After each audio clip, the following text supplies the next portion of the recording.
Exercise 5.1, question number 22nd. Discuss the continuity of the cosine, cosecant, secant and cotangent functions. 1, 2, 3, 4 ये चारों function की continuity आपको discuss करना है। कोसाइन का मतलब क्या होता है? कॉस। कोसेकेंट का मतलब कोसेक। सीकेंट का मतलब सेक। और कोटेंजेंट का मतलब कॉट। नाम लिख के दिया, उसके शॉर्ट फॉर्म अपने को मालूम है। तो चारों फंक्शन की अपन अलग अलग कंटिन्यूटी डिस्कस करेंगे। तो फर्स्ट ले लेता हूं मैं इसका। Let f of x is equal to cosine function. मैंने कोसाइन फंक्शन को एफ ऑफ एक्स के इक्वल ले लिया और कोसाइन फंक्शन को अपन कॉस एक्स। कॉस एक्स क्या है? Cos x is the abbreviation of cosine of x. Cosine of x का शॉर्ट फॉर्म है कॉस एक्स। कहीं ये रहता है कोसाइन फंक्शन मतलब कोसाइन ऑफ एक्स है, एंगल एक्स है, कोसाइन ऑफ एक्स। उसका एब्रीविएशन या उसका शॉर्ट फॉर्म होता है कॉस थीटा या cos x. Cos x is the abbreviation of cosine of x. जैसे cos theta cosine of theta का शॉर्ट फॉर्म होता है, ऐसे ही कोसाइन ऑफ एक्स का शॉर्ट फॉर्म कॉस एक्स। तो अपना function f of x is equal to cos x है। इसकी कंटिन्यूटी अपने को डिस्कस करना है। तो आपको पता है कि कंटिन्यूटी डिस्कस करने के लिए एक फंक्शन चाहिए, तो फंक्शन अपने पास में है और एक पॉइंट चाहिए। तो पॉइंट यहाँ पे गिवन नहीं है तो मैं पॉइंट को कंसीडर कर देता हूँ। Let x is equal to a and a belongs to real. X is equal to मैंने कोई पॉइंट ले लिया ए और ए कोई रियल नंबर। अब अपने पास में पॉइंट है तो सबसे पहले अपन फंक्शन की वैल्यू निकाल लेते हैं। Therefore f of A, x के प्लेस पे ए रख दो, इधर आपने एक्स के प्लेस पे रखे तो इधर भी रख दो, तो कोसाइन ऑफ ए या कॉस ए हो जाएगा। बस एक कॉस से कोई ना कोई रियल वैल्यू दे देगा आपकी। ए के प्लेस पे कोई भी रियल वैल्यू रख दो, 1 डिग्री 2 डिग्री 3 डिग्री, रेडियन में रख दो 180 डिग्री 30 डिग्री 60 डिग्री, कोई भी तो रियल वैल्यू आपको मिलेगी। अब फंक्शन की वैल्यू आ गई अपने पास में। अब इसकी लिमिट निकालना है, तो लिमिट निकालने के लिए x is equal to a belongs to real number को अपन सिंगल पॉइंट बोलते हैं, है ना। कोई भी 1.1 2 3 पाई 2 पाई बाई 3 कुछ भी, जब सिंगल वैल्यू रहती है तो अपन डायरेक्ट वैल्यू से लिमिट निकालते। निकालो direct limit. And limit x tends to a f of x is equal to limit x tends to a cos x। अब देखो x is equal to a, आप कोई भी वैल्यू रख दो, कोई भी रियल वैल्यू रख दो। तो आपको पता है cos में कोई भी वैल्यू नॉट डिफाइंड नहीं होती, sin cos में कोई वैल्यू नॉट डिफाइंड होती नहीं, है ना। रियल वैल्यूड फंक्शन है वो, कोई भी कितना भी बड़ा एंगल कितना भी छोटा रख दो आप, तो उसकी वैल्यू -1 और 1 के बीच में ही आती है हमेशा, है ना। नॉट डिफाइंड होता ही नहीं, तो ये इनडिटरमिनेट फॉर्म में आएगी नहीं। आप x की कोई भी वैल्यू रखेंगे तो हम यहाँ पर x की डायरेक्ट वैल्यू रख देते a। ये हो जाएगा cos a। फंक्शन की लिमिट cos a के इक्वल आ गई और फंक्शन की वैल्यू a के ऊपर cos a के इक्वल आ गई। तो clearly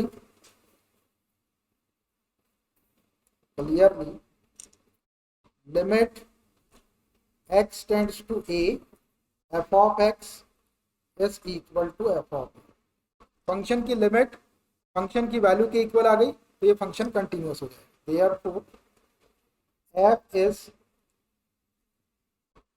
continuous all x belongs to real। x की आप ऑल रियल वैल्यूज के लिए फंक्शन को कंटिन्यूअस बोल सकते। बस हो गया, ये कंटिन्यूटी डिस्कस हो गई इसकी। सेकंड है इसका कोसेकेंट। कोसेकेंट फंक्शन को एफ ऑफ एक्स की तो सपोज कर लेता हूं पहले। Let f of x is equal to cosecant function. और कोसेकेंट फंक्शन को अपन कहते हैं cosec x. Cosecant of x का एब्रीविएशन है कोसेक एक्स। अब देखिए थोड़ा सा इस फंक्शन के बारे में सोचिए। कोसेक एक्स साइन का रेसिप्रोकल होता है। साइन 0 की वैल्यू 0 होती है, लेकिन कोसाइन जीरो की वैल्यू नॉट डिफाइंड हो जाएगी। अब अगर कोई फंक्शन नॉट डिफाइंड वैल्यू देता है तो वो फंक्शन खतरनाक हो गया। साइन और कॉस सीधे सीधे है, उसमें किसी भी एंगल की वैल्यू नॉट डिफाइंड नहीं होती। लेकिन cosec x, cot x, tan x और सेक एक्स, बचे वाले जो चार फंक्शन है साइन कॉस को छोड़ के, वो नॉट डिफाइंड वैल्यू देते हैं। तो जब भी नॉट डिफाइंड वाला फंक्शन आपके सामने आएगा तो आपको फंक्शन नॉट डिफाइंड नहीं होना चाहिए, इस चीज का ध्यान रखना पड़ता है। क्योंकि फंक्शन अगर नॉट डिफाइंड होगा तो वो डायरेक्ट डिसकंटिन्यूअस हो जाएगा, है ना। अब देखिए कोसेक एक्स को मैं ऐसा लिख देता हूं, 1/sin x। थोड़ी देर के लिए लिख सकते हैं cosec x is equal to 1/sin x। अभी इसके पहले दो क्वेश्चन किए हमने, एक क्वेश्चन किए cos x, तो cos x को मैंने 1/sec x नहीं लिखा क्योंकि cos x जो है वो रियल वैल्यू देता है किसी भी एंगल के लिए। ऐसे ही कभी sin x आ जाए तो sin x को भी 1/cosec x लिखने की जरूरत नहीं है क्योंकि sin x भी रियल वैल्यू देता है। लेकिन बचे वाले जो चार फंक्शन है वो जब भी आपके सामने आएंगे तो उसको आपको ऐसा डिनोमिनेटर वाले पार्ट में लिखना पड़ेगा। क्यों लिखना पड़ेगा? क्योंकि वो नॉट डिफाइंड वैल्यू देते हैं। अभी देखिए ये 1/sin x आया। अब ये sin x की जो वैल्यू है ये जीरो के इक्वल नहीं होना चाहिए, क्योंकि अगर ये जीरो के इक्वल हो जाएगी तो ये फंक्शन नॉट डिफाइंड हो जाएगा। तो sin x is not equal to zero. जब sin x not equal to zero रहेगा तभी ये फंक्शन डिफाइंड होगा, और sin x is equal to कभी जीरो आ गया तो फंक्शन नॉट डिफाइंड हो जाएगा। अब थोड़ा सा आपको 11th क्लास की ट्रिग्नोमेट्री में जाना पड़ेगा। 11th क्लास में ट्रिग्नोमेट्रिक फंक्शंस के सॉल्यूशन थे, एक ट्रिग्नोमेट्रिक इक्वेशन का चैप्टर था।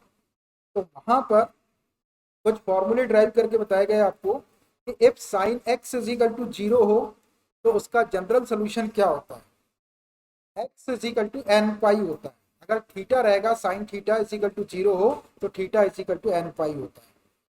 मतलब n पाई, n आप वैल्यू रखते जाएंगे इंटीजर 1 2 3 -1 -2 -3 तो वो वैल्यू जीरो देता जाएगा। तो उस चीज का मैं यहां पर यूज करूंगा। यहां से x is not equal to n pi, मतलब x की वैल्यू n पाई नहीं होना चाहिए। अब ये n पर यहाँ पे इज नॉट इक्वल टू लगा था इसलिए मैंने यहाँ पे इज नॉट इक्वल टू लगा दिया, तो x is not equal to n pi. जहां पर n जो है वो क्या है, इंटीजर है, n belongs to integer, n कोई इंटीजर। x की आप कोई भी वैल्यू ले सकते हैं, यहाँ पे सिर्फ ये वाली वैल्यू नहीं लेना है n पाई। क्यों?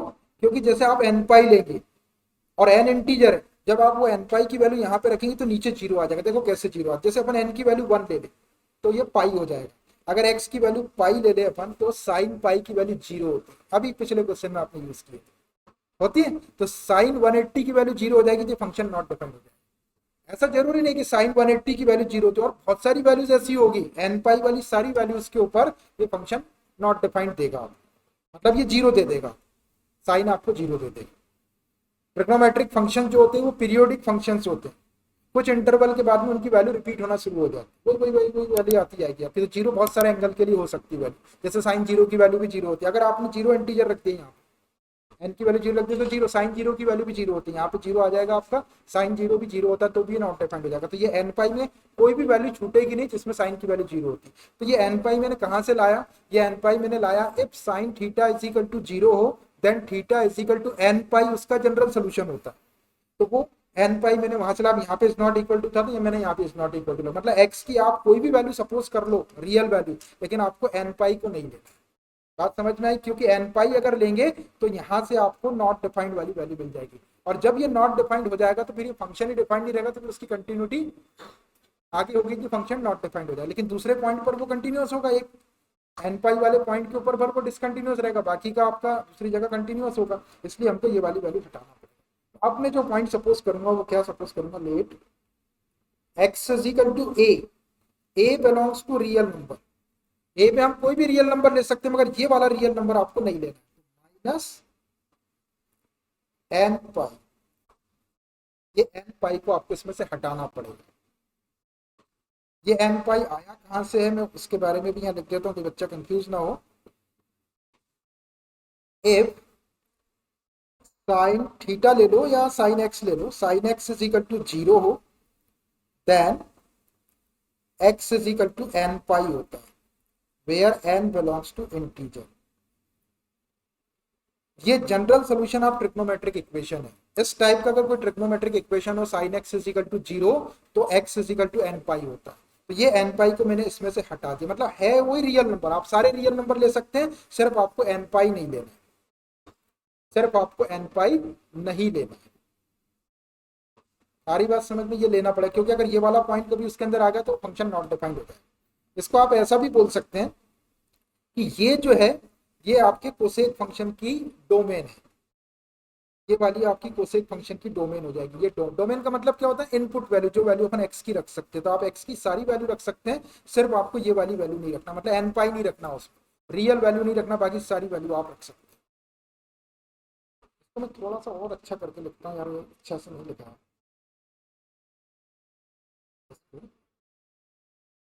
डोमेन का मैं जिक्र कर लेता हूँ, आपको याद भी रहेगा। तो therefore domain of cosec x is equal to R minus n pi. ये डोमेन है भैया कोसेक एक्स के, ऐसा लिख लो थोड़ा सा और अच्छा लगेगा। डोमेन ऑफ कोसेक एक्स, ये कोसेक एक्स था आपका कोसाइन फंक्शन, तो कोसेक एक्स की जो डोमेन है वो आर माइनस एन पाई होगी, एन पाई हट जाएगा आर में से। मतलब आप यहाँ पे जो एक्स सपोज करेंगे, ये जो एक्स आप पॉइंट कंसीडर करेंगे वो ये वाला पॉइंट नहीं होना चाहिए। अब इस पॉइंट में क्या है, सारी रियल वैल्यू है, सिर्फ एन पाई नहीं। अब अपन पॉइंट सपोज करिए, लिख दिया मैंने यहाँ पे, इससे आपको पता रहेगा कि अपने को उसकी डोमेन ऐसी लेना है जिसके ऊपर वो फंक्शन डिफाइंड होना चाहिए।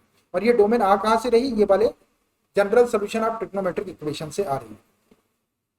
मतलब आप कोसाइन वाले फंक्शन में ये कोसेक है, अब इसकी जरूरत नहीं अपने को, ये वाला अपॉन साइन एक्स सिर्फ आपको बताने के लिए मैंने लिखा था, अपना फंक्शन कोसेक एक्स ही है, अपन कोसेक एक्स की कंटिन्यूटी डिस्कस करेंगे। यहाँ पे केवल ये 1 के अपॉन में उसको इसलिए लिखे कि इससे अपने को बताने में आसानी है, इसकी डोमेन क्या अपने को लेना पड़ेगा, तो इसकी डोमेन अपने को ये लेना पड़ेगा। तो अब जो मैं पॉइंट सपोज करूंगा वो कोई भी रियल वैल्यू लूंगा, लेकिन आपको ये वाला पॉइंट उसमें से हटाना है। तो अब क्या हो जाएगा, let x is equal to a belongs to कोई भी real number minus n pi, ये यही वाला लिखा, यही डोमेन को मैंने यहाँ लिख दिया। मतलब आप सारी रियल वैल्यू ले लो, एक ही, सिर्फ आपको एन पाई नहीं लेना। समझ में आ रहा है, थोड़ा सा लिखना। Domain of cosec x, but domain मतलब जो अपन इनपुट वैल्यू लगाएंगे उसके ऊपर फंक्शन की कोई ना कोई रियल वैल्यू आना चाहिए, इसलिए डोमेन लिखते हैं। अब डोमेन कुछ नहीं होता है, जो इनपुट वैल्यू रहती है, जो एक्स की वैल्यूज अपन लगाते हैं पहले साइड से, वही डोमेन रहता है। तो अब आप एक्स का ये वाला पॉइंट है, ये पॉइंट से आपको अब कोई खतरा नहीं, मतलब ये पॉइंट लिखने से क्या हुआ कि अब आप कहीं से भी आप वैल्यू रखेंगे एन पाई को छोड़ के रियल वैल्यू, तो वो नॉट डिफाइंड वाली वैल्यू नहीं देगा। अब अपने पास में पॉइंट आ गया, जब अपने पास में पॉइंट आ जाता है तो अपन क्या करते हैं, फंक्शन की वैल्यू निकालते हैं। पॉइंट क्या है, पॉइंट सिर्फ ए है, पॉइंट ए ही है, लेकिन ए में सब चीज है, सारी रियल वैल्यू, सिर्फ ये एन पाई नहीं, क्योंकि एन पाई क्या करेगा, नीचे जीरो कर देगा, और नीचे जीरो कर देगा तो ये नॉट डिफाइंड होगा। तो देयरफॉर एफ ऑफ ए की वैल्यू निकाल दो। एफ ऑफ ए क्या हो जाएगा आपका, कोसेक एक्स के प्लेस पे ए रखना है आपको, और ए में सब कुछ है, सिर्फ एन पाई नहीं, मतलब सारी रियल वैल्यू हो सकती है लेकिन एन पाई नहीं, ये सिर्फ लिखना है आपको, बाकी काम अपना ऐसे ही चलेगा। अब अपने पास में फंक्शन की वैल्यू आ गई कोसेक, ये कोई रियल वैल्यू दे देगा। अब ये रियल वैल्यू देगा क्योंकि नॉट डिफाइंड वाली वैल्यू को अपन ने हटा दी है इसमें से।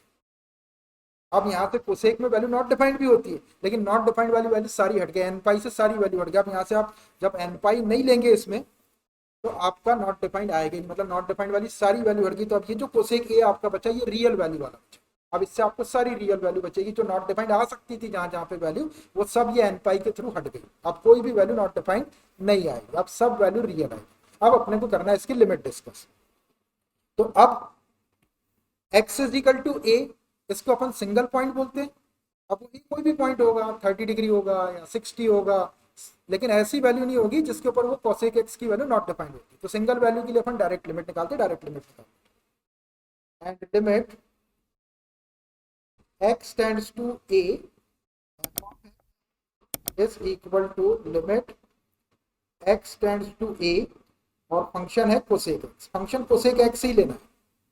तो 1/sin x केवल उसकी डोमेन डिस्कस करने के लिए लिए थे। अब देखो अगर x की अपन डायरेक्ट वैल्यू a रख दे तो ये इनडिटरमिनेट फॉर्म नहीं आएगा, इन्फिनिटी अपॉन इन्फिनिटी या 0/0, क्योंकि a की अपन ने वो वैल्यू तो पहले ही हटा दी है इसमें से, जिसके ऊपर वो नॉट डिफाइंड हो सकता था, तो अपन डायरेक्ट इसमें आप x के प्लेस पे a रख सकते, रख दो, ये हो जाएगा आपका cosec a।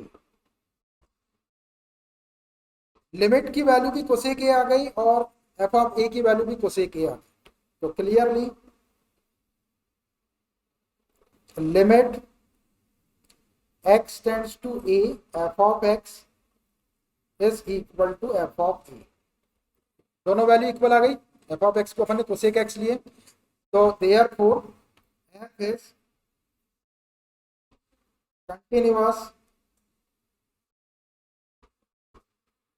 for all x belongs to real minus n pi, ये लिखना पड़ेगा। f जो है वो ऑल रियल वैल्यूज के लिए कंटिन्यूअस है, लेकिन उसमें से n पाई हट जाएगा क्योंकि n पाई के ऊपर फंक्शन ही डिफाइंड नहीं है। तो देखो अपन अपनी वैल्यू वही आ रही सब कुछ, एफ ऑफ ए भी वैसे ही आया और लिमिट भी अपन ने वही किए, लेकिन आपको ये लिख के बताना है कि ये वैल्यू को यहाँ से हटा दिया गया है, ये लिखना जरूरी है सब कुछ वही, एफ ऑफ ए में भी कुछ अपन ने कुछ नहीं करे, एक ही वैल्यू रखे भी नहीं अपन ने वहां पे, यहाँ पे भी अपन ने एक ही वैल्यू रखने की जरूरत नहीं पड़ी, लेकिन जो एक ही वैल्यू होगी और जो वैल्यू अपन रखेंगे उसके ऊपर फंक्शन डिफाइंड है, नॉट डिफाइंड वाली वैल्यू हटके तो आखिरी में भी आपको r माइनस एन पाई लिखना पड़ेगा। मतलब ये सब जगह कंटिन्यूस है सारी रियल वैल्यू के, लेकिन सिर्फ एन पाई को आपको इसमें से हटाना है क्योंकि एन पाई के ऊपर वो फंक्शन ही डिफाइंड है। समझ में आ भी है, ऐसे 2-3-4 फंक्शन है तो आपको और बहुत क्लियरली समझ में आ जाएगा, पहले वाले में ही थोड़ी सी ताकत लगाना, मतलब एक माइंड सेट करना है कि इसमें बहुत सारी चीजें आपको बताता जा रहा हूँ कि किस में अपने को ऐसा करना है, जो ही पार्ट हो पाया ना, टाइम ने आज कचरा कर दिया, ये क्वेश्चन कंप्लीट हो जाना था। ठीक है, exercise 5.1 question number 22, discuss the continuity of the cosine, cosecant, secant and cotangent functions. Question चल रहा है अपना, इसमें कोसाइन फंक्शन और कोसिकेंट फंक्शन की कंटिन्यूटी अपन ने डिस्कस कर ली। अब ये जो बच्चे वाले दो है सीकेंट एंड कोटेंजेंट, इनकी कंटिन्यूटी अपने को डिस्कस करना है। कॉस वाला था आपका कोसाइन फंक्शन, तो f is continuous for all x belongs to real number, यहाँ भी अगर आप चाहें तो यहाँ पे कॉस एक्स लिख सकते, कोसाइन फंक्शन लिख सकते, cosine function is continuous for all x belongs to real number. तो ये एफ के प्लेस पे आप चाहे तो कोसाइन लिख दो या एफ रहेगा तब भी ठीक है, एफ यहाँ पर कोसाइन फंक्शन को रिप्रेजेंट कर रहा है और सेकंड वाले में एफ जो है ये कोसिकेंट फंक्शन को रिप्रेजेंट कर रहा है, आप चाहे तो यहाँ पे कोसिकेंट फंक्शन लिख सकते हैं, एफ लिख दो या कोसिकेंट लिख दो, बात एक ही है। अब देखिए ये जो कोसाइन फंक्शन था ये कंटिन्यूअस आया ऑल रियल वैल्यू के लिए, कॉस एक्स का ग्राफ आपको पता होगा, 11th क्लास में ग्राफ है उसका, अगर आपने उसका ग्राफ बनाया होंगे तो आप उसका देखना ग्राफ कहीं भी ब्रेक या कहीं भी गैप नहीं आता उस ग्राफ के अंदर, वो कंटिन्यू मिलेगा आपको, इसलिए ऑल रियल वैल्यूज के लिए कोसाइन फंक्शन कंटिन्यूअस होता है। ऐसे ही साइन फंक्शन का अगर ग्राफ बनाएंगे तो साइन फंक्शन भी ऑल रियल वैल्यू के लिए कंटिन्यूअस रहेगा, साइन फंक्शन भी ऑल रियल वैल्यू के लिए, साइन फंक्शन का भी यदि आप ग्राफ बनाएंगे तो वो भी कहीं भी गैप नहीं आएगा, उसके अंदर कहीं ब्रेक नहीं आएगा। और ये जो कोसिकेंट फंक्शन है कोसेक एक्स, कोसेक एक्स का यदि आप ग्राफ बनाएंगे तो आप देखना एन पाई के ऊपर वो इन्फिनिटी वैल्यू देता है, तो वहां पे क्या होता है उसका ग्राफ टूट जाएगा या ब्रेक होगा, मतलब एन पाई वाले पॉइंट जहां भी आएंगे, एन कोई इंटीजर है, एन के प्लस 0 रखेंगे तो 0 डिग्री के ऊपर ग्राफ टूटा हुआ दिखाई देगा आपको, क्योंकि वैल्यू इन्फिनिटी रहती है। एन के प्लस 1 रखेंगे तो पाई के ऊपर भी उसका ग्राफ आपको टूटा हुआ दिखाई देगा, ब्रेक रहेगा उसके अंदर। 2 पाई, 3 पाई, 4 पाई, इनके ऊपर उसका ग्राफ, आप ग्राफ को नोटिस करना, उस पर यदि आपने ग्राफ बनाए होंगे तो वहां पे वो कंटिन्यूअस ग्राफ नहीं दिखेगा, आपको गैप दिखेगा उसके अंदर, इसलिए इस पॉइंट के ऊपर वो टूटा रहेगा। बाकी के जितने भी रियल वैल्यूज है एन पाई को छोड़ के सबके ऊपर उसके ग्राफ में कोई ब्रेक नहीं होगा, लेकिन इस पॉइंट के ऊपर एन पाई के ऊपर वो ग्राफ जो है वो आपको टूटा हुआ दिखाई देगा। ठीक है, discuss the continuity of cosine, cosecant, secant and cotangent function. तो कोसाइन फंक्शन और कोसिकेंट फंक्शन की कंटिन्यूटी अपने डिस्कस कर लिए, अब अपने को डिस्कस करना है सीकेंट फंक्शन की कंटिन्यूटी और कोटेंजेंट फंक्शन की कंटिन्यूटी। तो मैं सीकेंट और कोटेंजेंट को 1 बाय 1 ले लेता हूँ, इनको अपन ने फर्स्ट और सेकंड बोले थे, इसको मैं थर्ड बोल देता हूँ और इसको फोर्थ बोल दूंगा। ठीक है, चलिए देखिए थर्ड नंबर सीकेंट फंक्शन। इस सीकेंट फंक्शन को मैं एफ ऑफ एक्स के इक्वल ले लेता हूँ, let f of x is equal to secant function. secant function को हम शॉर्ट में sec x लिख सकते हैं। secant ऑफ x का एब्रीविएशन या उसका जो शॉर्ट फॉर्म है वो है sec x। एंगल यहाँ पे x है इसलिए x लिए थीटा भी रहता है, sec थीटा cos थीटा इस टाइप का। तो सेकेंड फंक्शन को अपने sec x बोले। तो अब ये sec x की कंटिन्यूटी अपने को डिस्कस करना है कि ये फंक्शन कंटिन्यूअस है या डिसकंटिन्यूअस है। तो अब सोचिए आप थोड़ा सा सेक वाले फंक्शन के बारे में। सेक की वैल्यू 90 डिग्री के ऊपर नॉट डिफाइंड होती है, क्योंकि cos 90 की वैल्यू 0 होती है। तो cos 90 की वैल्यू 0 होती है तो सेक उसका रेसिप्रोकल है, तो सेक 90 की वैल्यू इन्फिनिटी होगी। मतलब ये नॉट डिफाइंड वाला फंक्शन है। चार फंक्शन ऐसे हैं नॉट डिफाइंड वाले, साइन और कॉस को छोड़ के। साइन और कॉस में कोई वैल्यू इन्फिनिटी नहीं होती, लेकिन बचे वाले जो चार हैं उसमें किसी ना किसी एंगल के ऊपर वो इन्फिनिटी वैल्यू देता है। तो जो इन्फिनिटी वाले फंक्शन रहेंगे जिसमें कोई वैल्यू इन्फिनिटी आती है उसकी आपको डोमेन डिस्कस करना पड़ेगा। चीज ये याद है कि सेक की वैल्यू में, सेक थीटा में इन्फिनिटी आता है, इसलिए ऐसी कंडीशन में क्या करेंगे, इस सेक एक्स को 1/cos x लिखेंगे अपन थोड़ी देर के लिए, बस 1/cos x लिख सकते हैं। अब 1 के अपॉन में cos x आ गया। अब ये cos x की वैल्यू जो है ये 0 के इक्वल नहीं होना चाहिए, क्योंकि अगर ये cos x की वैल्यू 0 हो जाएगी तो ये नॉट डिफाइंड हो जाएगा 1/0 हो जाएगा। 1/0 का मतलब इन्फिनिटी या नॉट डिफाइंड हो जाएगा। तो cos x क्या नहीं होना चाहिए आपका, 0 नहीं होना चाहिए। cos x should not be equal to 0। अब देखिए जब cos x is not equal to 0 है तो x की वैल्यू क्या नहीं होना चाहिए, cos तो कोई वैल्यू नहीं, तो जो x की वैल्यू रहेगी उसके अकॉर्डिंग cos वैल्यू देगा। तो x की वैल्यू क्या नहीं होना, डज नॉट इक्वल टू लगा हुआ है, cos x is equal to 0 कब आएगा, जो अपन x की वैल्यू रखेंगे वहां पे। तो x की वैल्यू अपन क्या नहीं रखेंगे जिससे cos x पूरा का पूरा 0 ना हो। तो इसके लिए 11th क्लास के अंदर general solution of trigonometric equation था, cos थीटा, थीटा के प्लेस पे x भी लिख सकते हैं आप, यहाँ पे एंगल x चल रहा है तो मैंने x लिख दिया, नहीं तो cos थीटा भी लिख सकते हैं। cos x is equal to 0। अगर cos x की वैल्यू 0 हो then x is equal to क्या होता है, बोलेगा कोई बच्चा। अगर cos x is equal to 0 हो तो x इज इक्वल टू क्या होता है, जनरल सोल्यूशन बोलो, मालूम है तो बोलो, 2n plus 1 into pi by 2।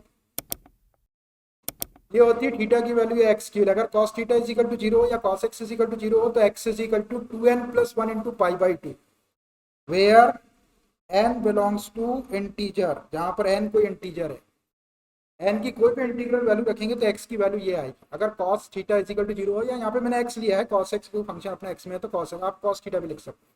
तो अब देखो x की ये वाली वैल्यू अगर आएगी तो इस वैल्यू के ऊपर cos की वैल्यू 0 हो जाएगी। तो यहां से अपना x क्या हो जाएगा, x is not equal to 2n plus 1 into pi by 2, pi by 2 where n belongs to integer. मतलब ये जो x है, ये वाला जो एंगल x है, ये कुछ भी हो सकता है, सिर्फ आपको ये वाली वैल्यू नहीं लेना है। क्योंकि अगर ये वाली वैल्यू लेंगे तो इससे क्या होगा कि जब आप x के प्लेस पे ये वाली वैल्यू रखेंगे तो ये cos x को 0 कर देगा, और जब cos x 0 हो जाएगा तो ये फंक्शन नॉट डिफाइंड हो जाएगा। तो अब अपने पास में फंक्शन है, अपने को एक पॉइंट चाहिए उसकी कंटिन्यूटी टेस्ट करने के लिए। तो कंटिन्यूटी टेस्ट करने के लिए अपन क्या करते हैं, एक पॉइंट सपोज कर लेते हैं x इज इक्वल टू कोई रियल नंबर a, लेकिन वो रियल नंबर में ये वाला भी आपका रियल वैल्यू है, ये भी रियल वैल्यू है, ये वाली रियल वैल्यू को उस r में से माइनस करते हैं। तो डोमेन, डोमेन बोलते हैं x की वैल्यू को, domain of sec x is equal to r minus 2n plus 1 into pi by 2, ऐसा ये sec x की डोमेन है।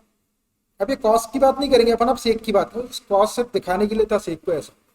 तो अब ये डोमेन ऑफ sec x, ये जो sec x सीक्वेंट वाला जो फंक्शन है इसकी डोमेन क्या होना चाहिए, r minus 2n plus 1 into pi by 2। मतलब ये जो sec वाला फंक्शन है वो इस वैल्यू को छोड़कर, ये जो मैंने माइनस किया r में से, सबके ऊपर रियल वैल्यू देगा, नॉट डिफाइंड वैल्यू नहीं देगा। और ये वाली वैल्यू कभी रख देंगे अपन तो नॉट डिफाइंड हो जाएगा। तो अब अपन जो पॉइंट सपोज करेंगे फंक्शन की कंटिन्यूटी के लिए, वो कोई भी रियल वैल्यू रहेगी, लेकिन उसमें से ये वाले पॉइंट को हटाना पड़ेगा। तो अब अपन सपोज करते हैं एक point let x is equal to a belongs to real number minus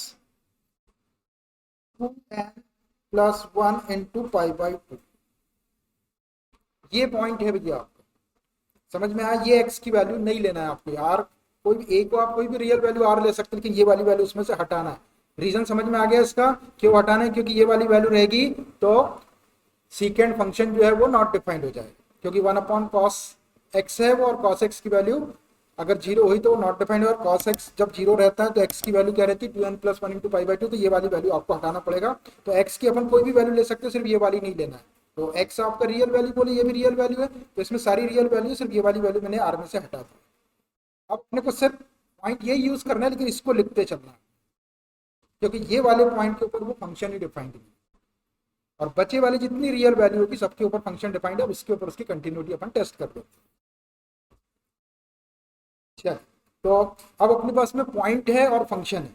जब पॉइंट और फंक्शन है तो सबसे पहले अपन क्या करते हैं, फंक्शन की वैल्यू निकालते हैं। तो therefore f of a is equal to, function अपना सेक एक्स है तो सेक ए हो जाएगा, एक्स के प्लेस पे ए रख दो तो ये सेक ए हो गया।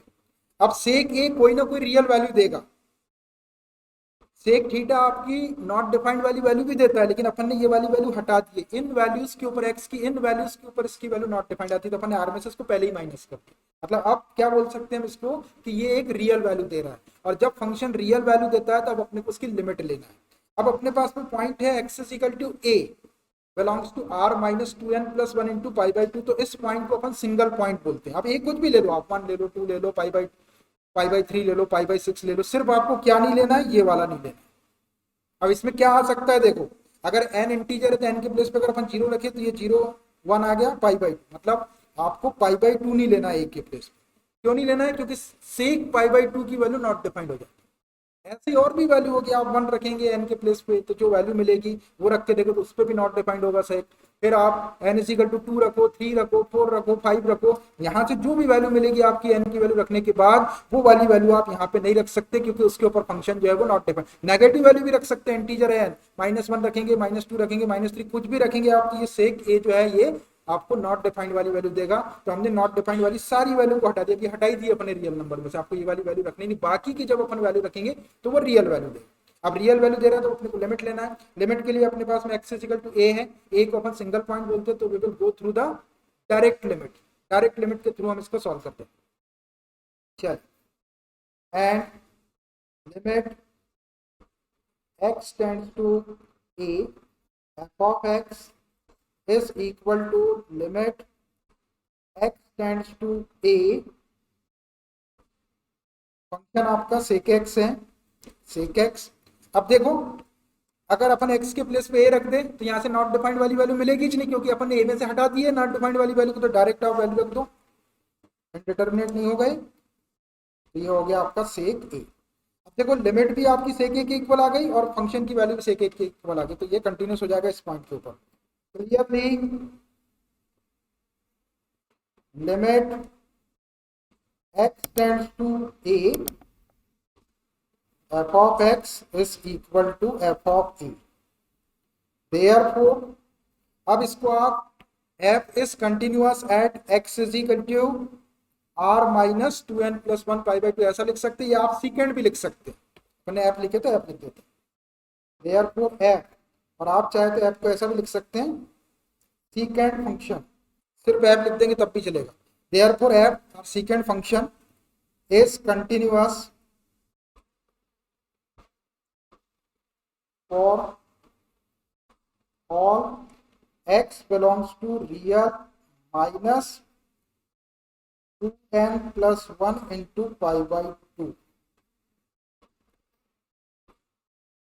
ये ऑल रियल वैल्यूज के लिए कंटिन्यूअस देगा, ये कंटिन्यूअस फंक्शन होगा, सिर्फ ये वाली वैल्यू हटाना है, इसके ऊपर इसका ग्राफ टूट जाएगा। अगर आप सेक फंक्शन का या सेकेंड फंक्शन का ग्राफ ड्रा करके देखेंगे, या आपने ग्राफ ड्रा किए है तो उसको देखना, इन पॉइंट्स के ऊपर वो नॉट डिफाइंड वैल्यू देता है, तो वहां पे उसके ग्राफ के अंदर आपको गैप दिखाई देगा या ब्रेक दिखाई देगा, और बाकी इन पॉइंट्स को छोड़ के उसका ग्राफ कंटिन्यू दिखाई देगा, मतलब इन पर्टिकुलर पॉइंट्स पे उसमें गैप आ जाएगा ग्राफ के अंदर। ठीक है, समझ आ रहा?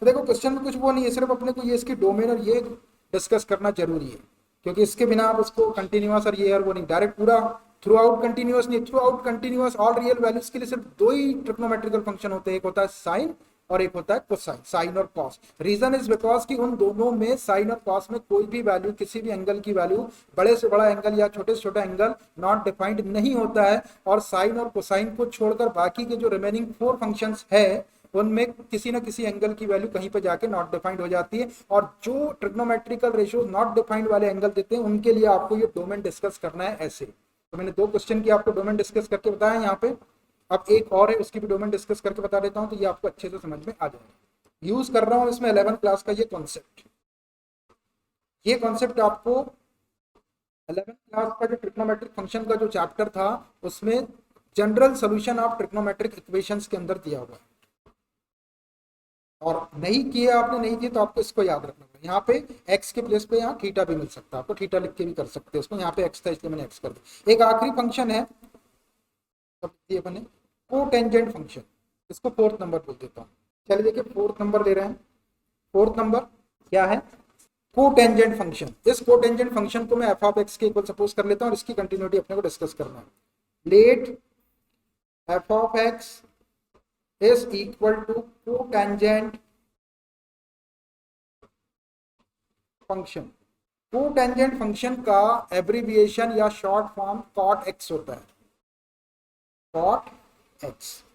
अब देखिए आपको जो फंक्शन है वो cot x है, cot x की कंटिन्यूटी डिस्कस करना अपने को, तो आपको पता है कि cot में जो वैल्यू होती है वो नॉट डिफाइंड होती है। जब भी आपकी कोई नॉट डिफाइंड वैल्यू रहती है तो इसको अपन फ्रैक्शन वाले पार्ट में लिख लेते हैं। cot x is equal to क्या लिख सकते हैं अपन? cos x अपॉन sin होता है भाई, cot x is equal to cos x upon sin x, tan x is equal to sin x upon cos x होता है, cot x is equal to cos x upon sin x। अब जब ये fraction वाला part आ गया तो ये देखो sin x इसका डिनोमिनेटर में है, तो sin x कभी भी 0 के इक्वल नहीं होना चाहिए, क्योंकि sin x 0 हो जाएगा तो ये फंक्शन को नॉट डिफाइन कर देगा।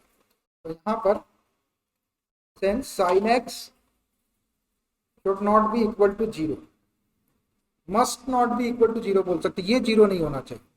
अब sin x is not equal to 0 मतलब x क्या नहीं होना चाहिए आपका? ये अपने पास में 11 क्लास का general solution, if sin x is equal to 0 then x is equal to n pi where n belongs to integer. ये होता है general solution sin x is equal to 0 वाले ट्रिग्नोमेट्रिक इक्वेशन का। ये ट्रिग्नोमेट्रिक इक्वेशन है, तो ऐसे trigonometric equation यहाँ पर है, तो sin x is equal to 0 हो तो x is equal to n pi उसका जनरल सोल्यूशन होता है। यहाँ पर n को इंटीजर है, मतलब n की वैल्यू 0 रखेंगे तो पाई, 0 रखेंगे तो 0, साइन 0 की वैल्यू 0, तो यहाँ से 0 मिल जाएगा आपको, ये तो नॉट डिफाइंड हो जाएगा। 1 रखेंगे n के प्लेस पे तो पाई, पाई साइन, यहाँ पाई आ गया, साइन पाई की वैल्यू 0, तो ये नॉट, मतलब यहाँ पे आप n की कोई भी आप इंटीजर वाली वैल्यू रखेंगे तो साइन की वैल्यू 0 आ जाएगी, और साइन 0 नहीं होना चाहिए। तो यहाँ से अपना x क्या हो जाएगा? Therefore x is not equal to n pi, मतलब x कुछ भी हो उसको n पाई नहीं होना चाहिए, क्योंकि n पाई हो जाएगा तो sin x की वैल्यू 0 हो जाएगी, और sin x 0 हो जाएगा तो फंक्शन नॉट डिफाइंड हो जाएगा। अब इसकी डोमेन क्या हो जाएगी? Domain of cot x, cot x मतलब cotangent function is equal to r minus n pi, r minus n pi, मतलब cot x वाले फंक्शन के लिए आप डोमेन में कोई भी रियल वैल्यू ले सकते हैं, सिर्फ आपको n पाई नहीं लेना है, क्योंकि n पाई लेने से क्या होगा? n पाई लेने से साइन की वैल्यू 0 हो जाएगी, और साइन 0 होगा तो फंक्शन नॉट डिफाइंड हो जाएगा। तो अब अपने पास में फंक्शन है, अपने को पॉइंट चाहिए, तो x इज इक्वल टू एक पॉइंट सपोज कर लेते, a belongs to real number, सारे रियल नंबर ले सकते हैं, लेकिन उस रियल नंबर में से आपको n पाई को हटाना पड़ेगा, क्योंकि n पाई के ऊपर साइन की वैल्यू 0 होती है। तो let x is equal to a belongs to real number minus n pi, ये अपने पास में पॉइंट आ गया, पॉइंट a रहेगा, ये सारे रियल वैल्यू, सिर्फ उन रियल वैल्यूज में से n पाई को हटा दें। n पाई का मतलब n को आप इंटीजर रख के कोई भी वैल्यू निकालो, उस वैल्यू का यूज आपको नहीं करना है, उस वैल्यू के ऊपर ये फंक्शन ही डिफाइंड नहीं है। कंटिन्यूटी टेस्ट करने के लिए, फंक्शन के कंटिन्यूस होने के लिए उस फंक्शन का डिफाइंड होना जरूरी है। नॉट डिफाइंड हो जाएगा तो उसकी कंटिन्यूटी डिस्कस नहीं होगी, इसलिए ऐसा करते हैं। अब x इजिकल टू ए अपने पास में एक पॉइंट आ गया, तो सबसे पहले अपन फंक्शन की वैल्यू निकालो। Therefore f of a is equal to, यहां पर आप x के प्लेस पे रख दिए तो इधर भी आप x के प्लेस पे रख दो तो ये cot a हो जाएगा। अब फंक्शन की वैल्यू आ गई cot a। अब देखो ये cot a आपको एक रियल वैल्यू देगा, a के प्लेस पे आपको ये n पाई नहीं रखना है। n पाई को छोड़ के कोई भी वैल्यू रखेंगे तो यहाँ से आपको कोई ना कोई रियल वैल्यू मिलेगी। और अगर आपने n पाई रख दिए तो फिर ये नॉट डिफाइंड देते हैं, n पाई रखना ही नहीं है इसलिए उसको पहले हटा दिया गया। अब x इजिकल टू a एक सिंगल पॉइंट बोलते हैं इसको, तो डायरेक्ट लिमिट का यूज कर लेते हैं। And limit x tends to a f of x is equal to limit x tends to a f of x के प्लेस पे है cot x। अब देखो x इजिकल टू a रखने से ये नॉट डिफाइंड नहीं होगा, इंडिटरमिनेट फॉर्म में भी नहीं जाएगा, क्योंकि a में से अपन ने वो तो चीजें हटाई दी है जिसके ऊपर फंक्शन नॉट डिफाइंड था। तो डायरेक्ट आप x के प्लेस पे रख दो तो ये हो जाएगा cot a। अब देखो फंक्शन की लिमिट भी cot a की इक्वल आ गई और फंक्शन की वैल्यू भी cot a की इक्वल आ गई, तो क्लियरली ये कंटिन्यूस हो जाएगा किस पॉइंट के ऊपर, इस पॉइंट के ऊपर। तो clearly limit x tends to a f of x is equal to f of a।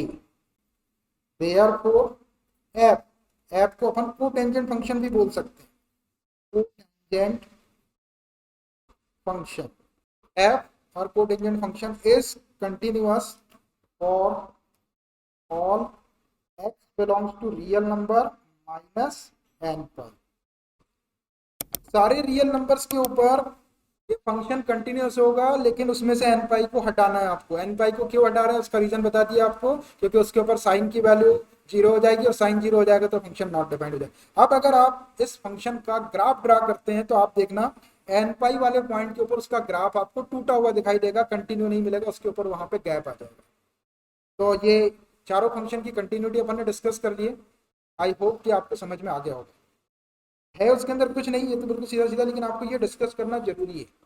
अगर आप ये डिस्कस नहीं करेंगे तो फिर आप उल्टा सीधा करके रख दोगे और कुछ भी आपको उल्टा सीधा नहीं करना। थोड़ा सा अलग मोड में चला जाता है क्वेश्चन, क्योंकि 11th क्लास का ये कॉन्सेप्ट यूज होता है। कई बार बच्चे इसको पढ़ते नहीं, 11th क्लास में ठीक से पढ़ते नहीं है बच्चे। लेकिन मैथमेटिक्स अच्छा होने के लिए, 12th क्लास का मैथमेटिक्स अच्छा होने के लिए 11th क्लास के मैथमेटिक्स को ठीक से पढ़ना जरूरी है। और अगर ठीक से नहीं पढ़े उसको आपने, तो कम से कम ये चीजें अब जैसे बीच में आ रही तो आपको इसको मेमोराइज करना पड़ेगा, याद करना पड़ेगा। इन चीजों के बिना काम नहीं चलेगा, क्योंकि हम बता ही नहीं पाएंगे आपको इन चीजों के लिए। ठीक है, तो अपन ने इसमें किस किस की कंटिन्यूटी डिस्कस कर ली। एक करे अपन ने कोसाइन की। साइन की अगर कहीं पे आ जाए तो साइन की कर लेंगे आप, इसमें आया नहीं, इसमें 4 ही फंक्शन आए हैं, 2 बच गए, तो साइन की कर लेंगे आप। साइन की जैसा कॉस था वैसे आ जाए, उसमें कुछ हटने की जरूरत नहीं है। फिर आपका एक tan बच गया, तो जैसे मैंने कॉस को कॉट को cos x upon sine x लिखा है, आप tan x को sin x upon cos x लिख लो। और cos x is not equal to 0, और cos x is equal to 0 होता है तो x इज इक्वल टू क्या होता है 2n + 1 × π/2 where n belongs to integer. उसके ऊपर रियल वैल्यू r में से आपको उसको हटा देना, बस ये 2 फंक्शन और हो जाएंगे आपके पास में, तो 6 हो जाएंगे। आपको दे रहे हैं हम, आप कहते हैं होमवर्क नहीं देते, होमवर्क नहीं देते, दे रहे हैं homework. Discuss the continuity of sine function and tangent function। करेंगे भाई homework. Discuss the continuity of sine function and tangent function. सारे बच्चे करेंगे इसकी कंटिन्यूटी डिस्कस। मैं कभी भी रैंडमली किसी से पूछूंगा कल। ऑनलाइन स्टूडेंट लिसनिंग, अरे सुनाई आ रहा भाई ऑनलाइन स्टूडेंट्स को। जैसा कॉस का किए वैसा साइन का कर लेना, जैसा कॉट का किए वैसा टेंजेंट का कर लेना। और नहीं तो पता चला आपने ये 4 के कर लिए, ठीक है, और एग्जामिनेशन में कभी आ गया कि टेंजेंट फंक्शन की कंटिन्यूटी डिस्कस करो, तो वहां पे मुंह उठा के बोलती है कोर्स में से नहीं आया, बुक में से नहीं आया। बड़े जल्दी बोलते हैं बच्चे, ऐसा बुक में से कुछ नहीं आया, बुक में ही होगा, कहीं ना कहीं कोई एग्जाम्पल में पढ़ा होगा या कहीं ना कहीं होगा। ठीक है भाई, तो ऐसा कर लें।